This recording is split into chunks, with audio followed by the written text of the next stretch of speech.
I say presya incendi. The United States has granted the Philippines their independence. Swears in Vice President Sergio Osmeña as If a president. prosperous and free democracy can be built in the Philippines, The Republic of the Philippines ang akong kasing-kasing niawit. The hard election drive pays off and Macapagal wins. Placing the entire Philippines under martial law. I have always been a firm advocate of peace. We are today being hailed as the new Asian Tiger Cup. walang kaibigan, walang kumpare. A strong republic is the bedrock. Kayo ang boss ko. Do not destroy my country because I will kill you.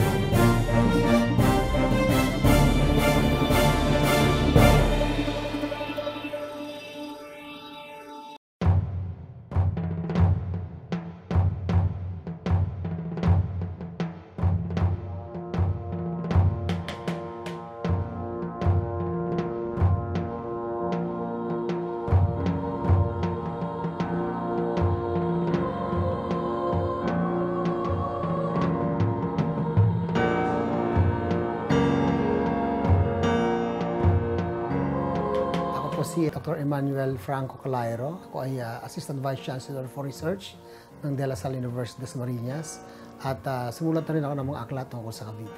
Andres Bonifacio and others founded the Katipunan on July 7, 1892.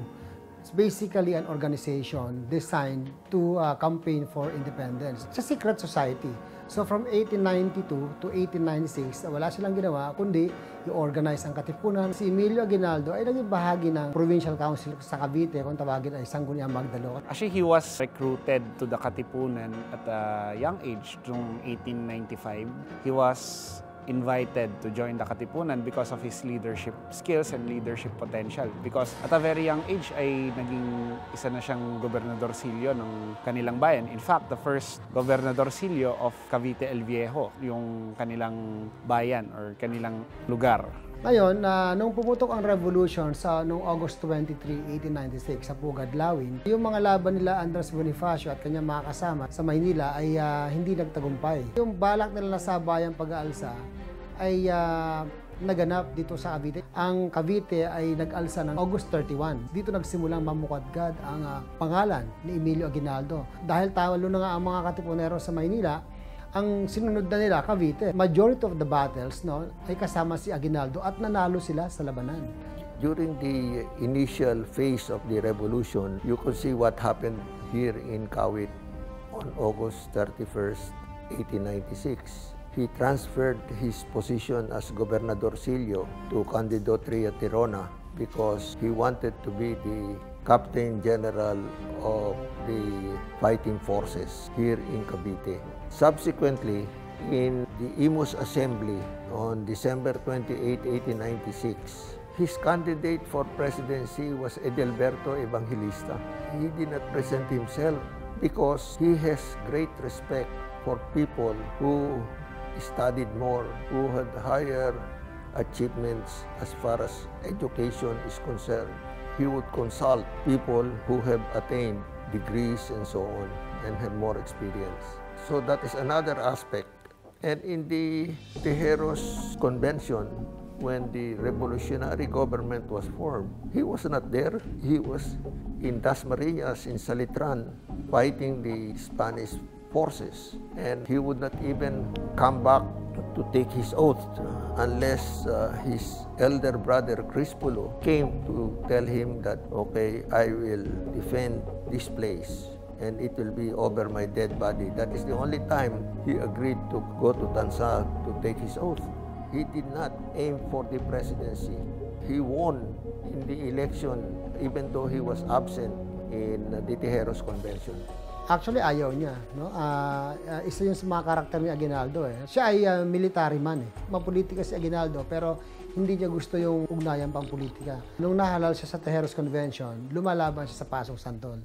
So ang ginawa ni Santiago Rillo, pinapunta sa Pasong Santol si Vicente Riego de Dios. Pagdating ni Riego de Dios, sinabi sa akin, na-elect ka. So masumpa ka, hindi sumama si Emilio Aguinaldo. Sabi niya, mas mahalaga pa rin sa akin ang defense dito. So umuwi si Vicente. Kaya nagpadala ng panibago na hindi mahihindihan ni Emilio Aguinaldo. Si Crispulo Aguinaldo, yung kapatid niya. So no choice siya, no? Pinangako pa na dadaan muna sa aking bangkay. Sa totoo lang, namatay ang kapatid niya during that time. So isa lang yan. Meron pang isa, nung Philippine Republic, no? Nagsabi siya sa mga tao na gusto niya mag-resign. Nagpadala siya ng mga leaflets, no? Kaya lang kinuha yun ni Mabini. Sabi niya, makakasama daw yun sa leadership ng revolution. Before this election, just before Christmas, he wrote a letter saying that he wanted to resign because he was saying that there are many more people that are better qualified than him. And Mabini learned about this letter that he wrote about his resignation, that is supposed to be the Christmas gift to him. When Mabini learned about this, he made sure that all the copies of this letter were destroyed and burned because Mabini said that there is nobody that can substitute your leadership. So he was elected as president on the next day, January 23rd of 1899. So sa totoo lang, hindi niya gusto. Kaya lang, ang panahon na nagsasabi na kailangan mamuno siya.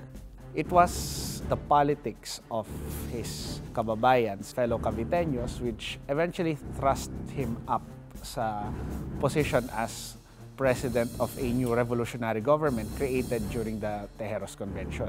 So, as a political leader, dito papasok yung pagiging controversial figure ni Aguinaldo because he made several political decisions which has political implications. Kasama na dyan yung pag-sign ng execution order ng Bonifacio Brothers.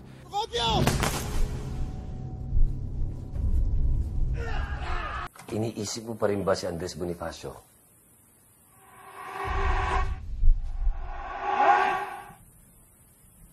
Nangangamba lang akong may kasunod pa yan.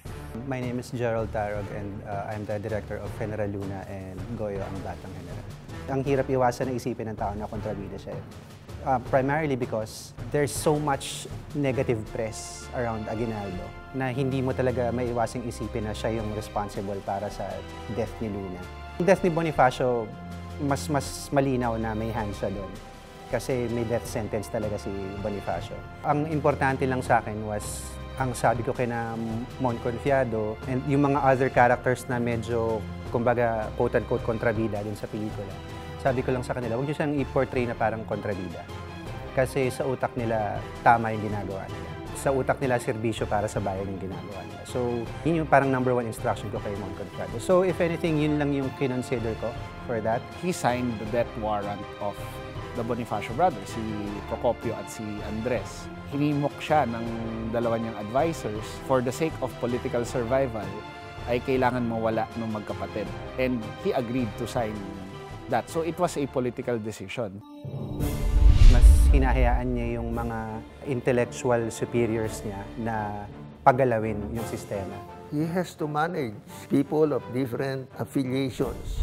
There are a lot of people with different interests surrounding him. So it's not one single monolithic block of people behind or against Aguinaldo.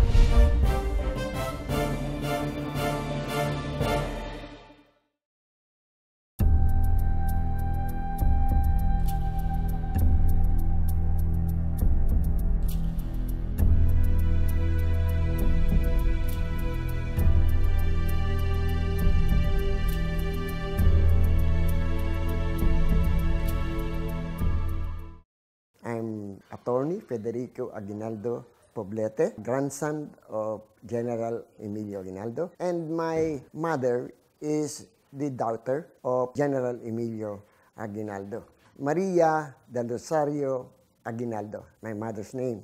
When I was about 7 years old, I stayed here for 1 year, this ancestral home and now a historical museum. And I was able to see what he is doing and what is going on his daily routine in the house. hindi siya nakapagkukwento sa akin ng buhay niya nung siya ay presidente either of the revolutionary government and what follows is the Malolos Republic and the First Asian Republic. Wala naman siyang nagkukwento sa akin about that. But to my observation, most of the people are coming in this house dahil long time ago, mga supporter niya yun sa revolusyon at sa pagpasok niya sa presidente ng Malolos Republic. Ang biggest flaw niya was he kept deferring to his intellectual superiors.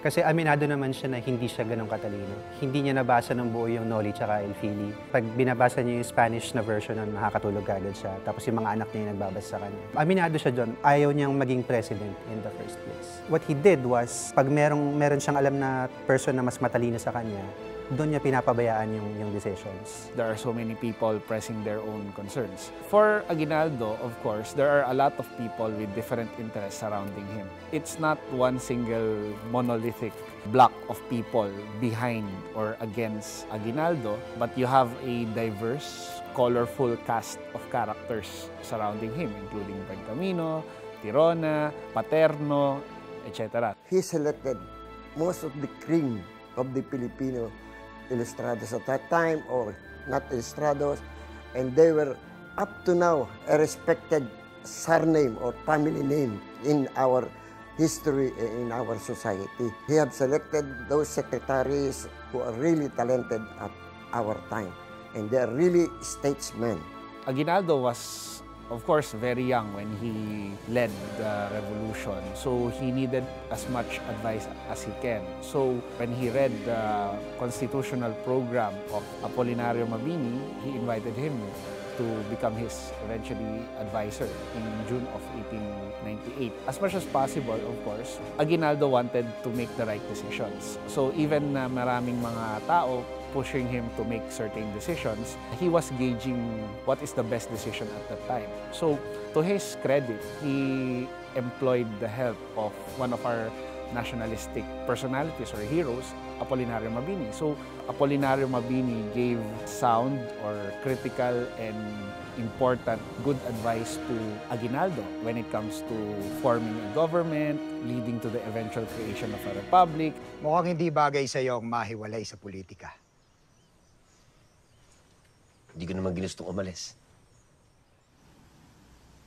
Naging haligi ka sa gabinete, Pule. Huwag mo isiping init sa puwera ang... Hindi masama ang loob ko. Malayo na ako sa intriga. Ang mahalaga ay nakapagbibigay pa rin ako ng payo sa mga humihingi. At sa mga nakikinig. Hindi ibig sabihin na wala siyang decisions na ginawa himself.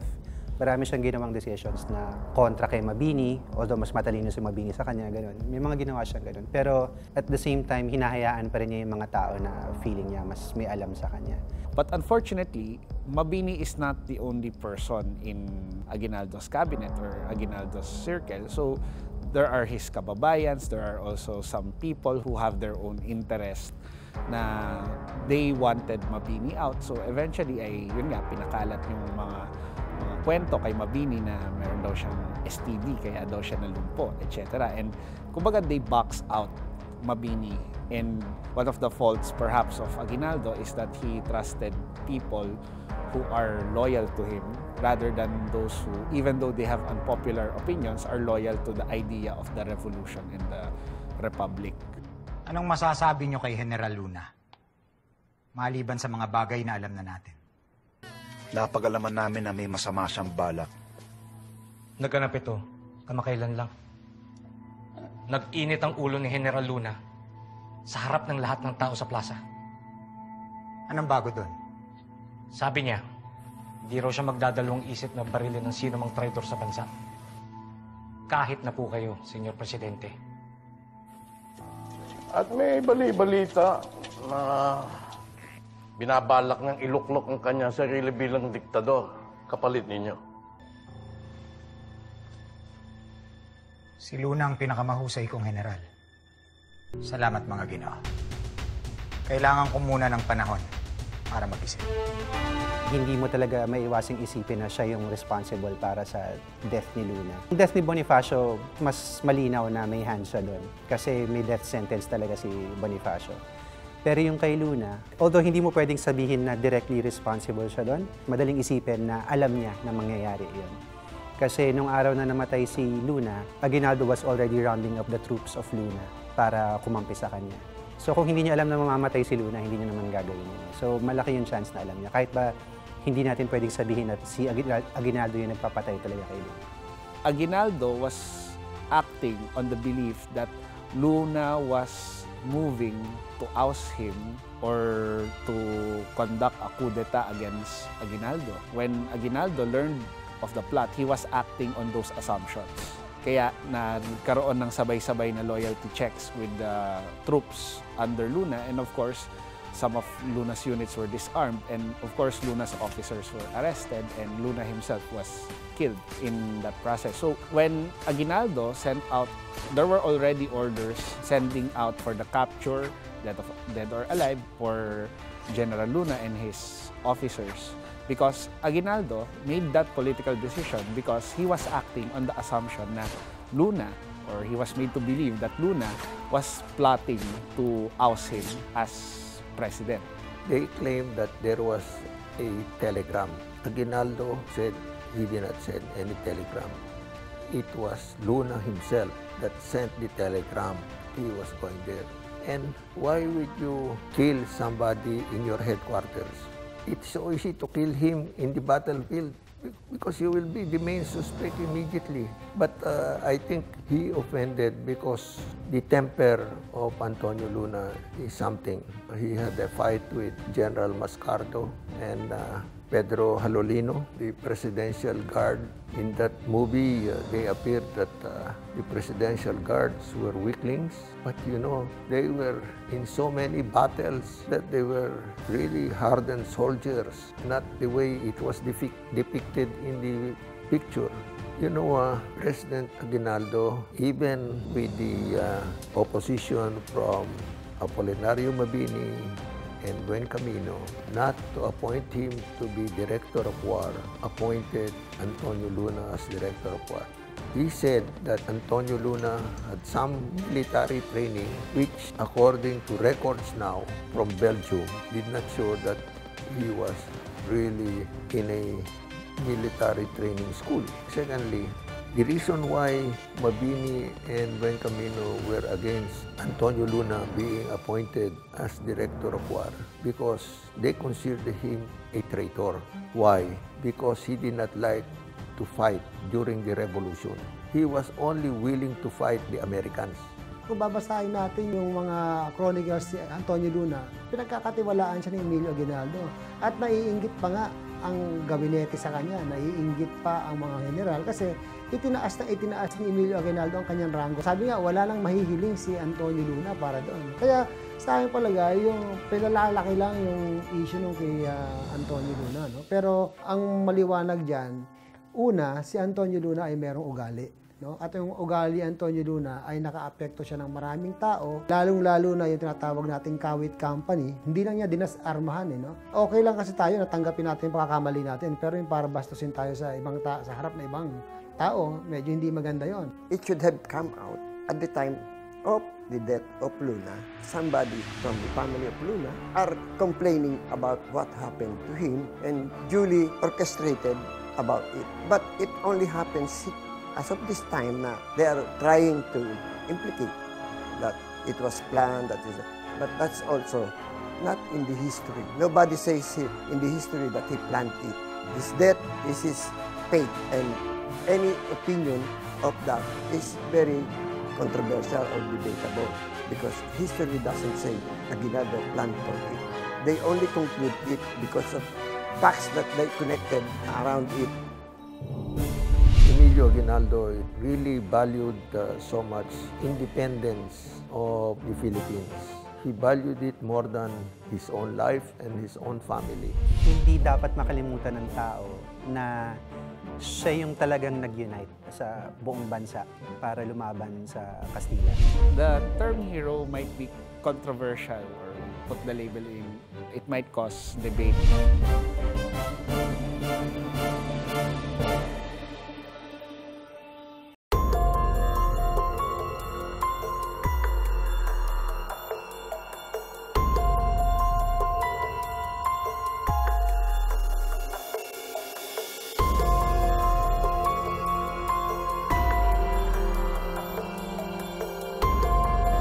consider Aguinaldo as a hero? The term hero might be controversial. If we put the label hero to Aguinaldo, it might cause debate, it might cause discussions, and I might not be able, or I cannot answer that if he is a hero or not, because that's a subjective. But what can I say when debates come out in terms of the legacy of Aguinaldo? Of course, we have positive legacies, but we also have negative legacies because of the poor political decisions that he made. Pag sinabi natin Emilio Aguinaldo, he's the President of the First Philippine Republic. Pero downplayed yung pagiging hero niya. Kasi kinakahon siya sa Philippine historiography bilang Philippine President, but not a hero dahil din sa mga controversies na involved siya. No? Emilio Aguinaldo is really valued so much independence of the Philippines. He valued it more than his own life and his own family. And that is why he was willing to fight for it. And that is why he would always call for the unity of the Filipinos against Spain so that we can attain independence and freedom. He followed so much the Masonic principles of liberty, equality, and fraternity. He inspired many people by showing his leadership qualities. He had a very good idea already as to what he wanted. That is, he was leading the revolution. You must have the elements of state, and state must have territory to rule, and you must have the people united. Secondly, you must have a symbol. Visionary kasi si Emilio Aguinaldo. So, ano ang vision niya? Kailangan may symbols tayo. So, ano yung mga symbol? Una, yung Philippine flag. So, as early as 1898 sa Hong Kong, pinagawa na niya yung Philippine flag na hanggang ngayon ginagamit natin. May konting modification lang. No? Pangalawa, yung, of course, yung national anthem. Kinonceptualize niya sa Hong Kong, pero eventually, pagbalik sa Cavite, doon na niya pinagawa kay Julian Felipe. And sa lasting. So, medyo tahimik na ginawa ni Aguinaldo throughout his life after the war, yung veteranos nila revolution. Tumulong siya sa mga welfare ng mga veterano ng digmaan. Hindi dapat makalimutan ng tao na siya yung talagang nag-unite sa buong bansa para lumaban sa Kastila. Si Bonifacio yung nagsimula, pero yung revolution niya was like 1 week lang, tapos wala nangyari doon kasi sobrang palpak yung strategy nila. Around that same time, si Aguinaldo, siya yung mismong nagdala sa lahat ng mga tao para sabihin niya, isang bansa tayo at kailangan natin kalabanan yung issue. Ginawa niya yun, definitely. And he succeeded in doing that. Was that decision, political decisions, was necessary for him to, in building the nation, or in pushing our independence? Ang tanong yun, dahil hirap sabihin.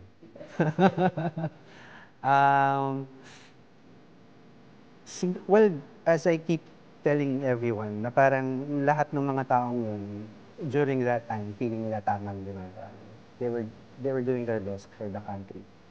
Meron mga iba na definitely self-serving yung kanilang mga intentions. Pero, kay Aguinaldo, ano siya, feeling ko, based sa kung ano yung alam niyang gawin, yung fact na honor yung importante sa kanya, kaya nagtiwala siya sa Americans, akala niya honorable din yung mga Amerikano, gano'n.